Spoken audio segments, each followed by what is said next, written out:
10 million Australians set to get $1,000 more in their hip pockets from next week, with the government securing support from the crossbenchers. Centre Alliance confirming their support, as has Jackie Lambie, to pass the full income tax plan. We'll go live now to our political reporter James O'Doherty. And James, what did get Jackie Lambie across the line in the end? Annalise, it was a commitment to look at the $157 million in social housing debt that Tasmania owes the Commonwealth. Not a commitment to get rid of that housing debt, but Jackie Lambie says it's something that she is discussing with the government in good faith. She demanded this be dealt with so that she would vote for the Coalition's income tax cut package. It's going before the Senate today, all three stages of it.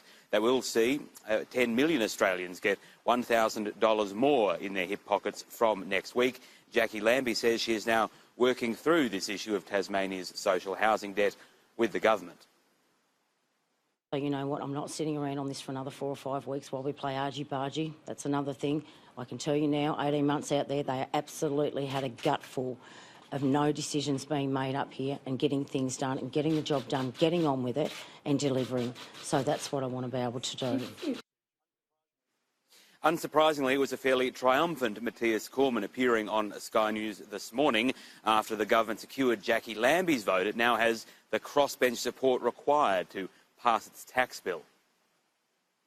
We are pleased that we've been able to secure the necessary support in the Senate to pass our income tax relief, which of course is good news for millions of working Australians. We're always prepared to talk about policy issues of concern to our crossbench Senate colleagues, but all of these judgments have to be made on their own merit. And, you know, of course, we've agreed with those crossbench colleagues to continue to work with them through those issues. Okay.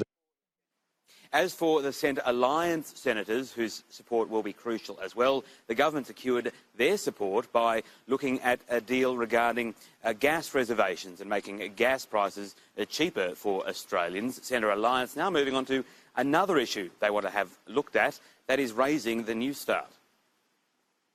We think there should be an increase in the New Start payments. And this experience of Jackie Lambie in Tasmania, at least, at a smaller level in terms of, I guess, the cost envelope, but it shows the government's willing to look at these matters as part of a negotiating process. Yeah, and that's where people like Jackie Lambie and Centre Alliance can work together. We both have a similar view about New Start.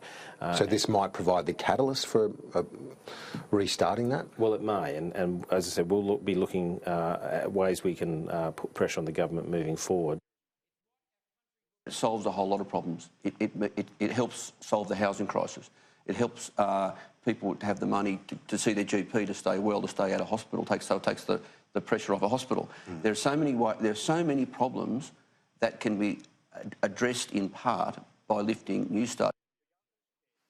The government said that there would be no horse trading to get this tax cut bill across the line, but it seems like there are two fairly significant deals, or at least negotiations going on with the crossbench to get that crossbench support, with Labor not yet saying whether it will back the full tax plan.